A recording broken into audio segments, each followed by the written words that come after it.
It's the grocer of the 21st century, a chain that decides store placement by the density of college graduates within a 16-minute drive. But fans and foes of Whole Foods might be surprised by the man who built a grocery empire out of a little health food store and a radical idea. Here's my co-anchor, Bill Weir. If you have never been inside a Whole Foods, never understood the cult-like devotion of its customers, well, we should probably start with the colors. The place just looks delicious. If you squint, the produce department resembles an edible Monet. And this is not an accident. In fact, the Whole Foods aesthetic starts long before they put a cute sign over a perfect stack of rainbow chard. You run calcium on all the cherry tomatoes right now? It starts out here in the dirt. You know, we're specifically growing this for Whole Foods. You guys are looking for better color? It's absolutely beautiful. It's going to be great in our stores. Bob is a Whole Foods field and quality inspector, Small gray bugs down in the crown. while Harvey is a Whole Foods forager. So sweet.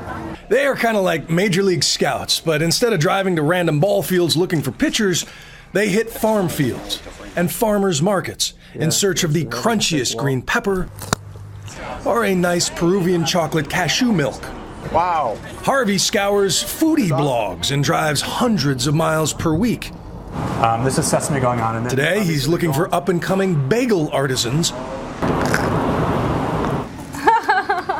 or socially responsible pie makers who've gone organic. What's in the water, like Right. what's in the food we're eating. What's in the air? What's in the air. Pollution, pesticide, chemical. Follow him around for a bit and you'll see that cost is a lot less important than ideals like fair trade, no preservatives, and humanely treated livestock.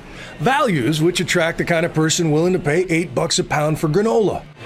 But here's the interesting part. While there may be a lot of so-called liberal elites proudly reading the labels at Whole Foods, they would have a tough time labeling the man who created Whole Foods, John Mackey. I'm an individualist. I'm not really a conformist, which gets people mad at you sometimes because you don't quite live up to their stereotypes. For example, he spent some of his long-haired youth living in a vegetarian co-op, but now calls Obamacare fascism. He is a health-conscious vegan who has no problem selling pork sausage or genetically modified foods. And while his stores aim for a low-carbon footprint and sell only sustainable fish, he doesn't believe in man-made global warming. I don't think we necessarily know that's been caused by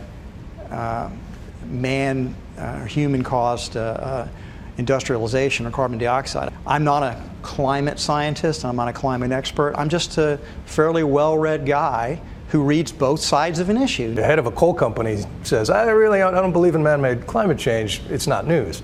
The head of Whole Foods says that. Well, I've read 4 or 5 books on global warming. I mean, the average person forms their opinion after reading how many books? I'd say 0.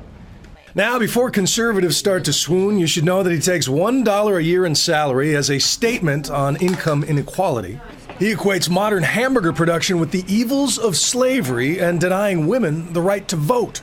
I think people will look back 100 years from now with horror on how we treated livestock animals because people are not conscious of it. We just want to have cheap meat.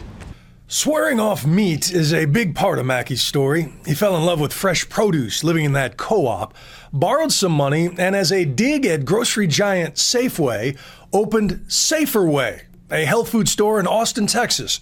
32 years and 345 stores later, Whole Foods is still smaller than Safeway, but almost 3 times more valuable as a company. Sometimes it's kind of a balancing act between the orange and the red. See, having a small army of Bobs and Harveys to source quality over quantity can bring bigger profits. But it has also driven smaller competitors out of business and earned a snarky nickname from cost-conscious shoppers, Whole Paycheck. Mackey hates that. We've done studies that show you can eat the healthiest diet in the world and not spend more than $4 or $5 a day per person.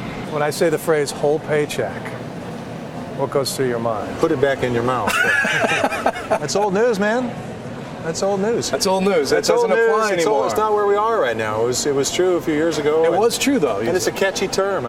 Walter Robb was named Mackey's co-CEO a few years ago, which around here doesn't come with a lot of financial perks. When he offered you the co-CEO job, No raise in did pay. you try to get $2 a year, or? No. All of the employees of Whole Foods know exactly what everyone else makes, and no one can make more than 19 times the average salary of around $18 an hour. At other Fortune 500 companies, the CEO makes around 325 times more. You talk about the sense of camaraderie, the teamwork here. I was reading that your employees at the store in Madison, Wisconsin, wanted to unionize. What happened there? What happened is we let them down. I mean, I was there, and when we went there, the culture had fallen apart, and the team members lost faith in that we meant what we said. Rob says those employees eventually changed their mind, but the decade-old episode still stands as a wake-up call on the road to conscious capitalism. In his new book, Mackey preaches that the best companies are those that treat employees and customers and suppliers and neighbors all as equal stakeholders. Happy team members results in happy customers, results in happy investors. It sounds like just be nice to people. You can boil it down to the golden rule. Well, honestly, the golden right? rule is it's the reason why they call it the golden rule. And yeah, business should be based on principles like the golden rule. You got rice, you got couscous, we got all these different kinds of beans. Pretty radical for a free market libertarian cowhugger, or whatever he is.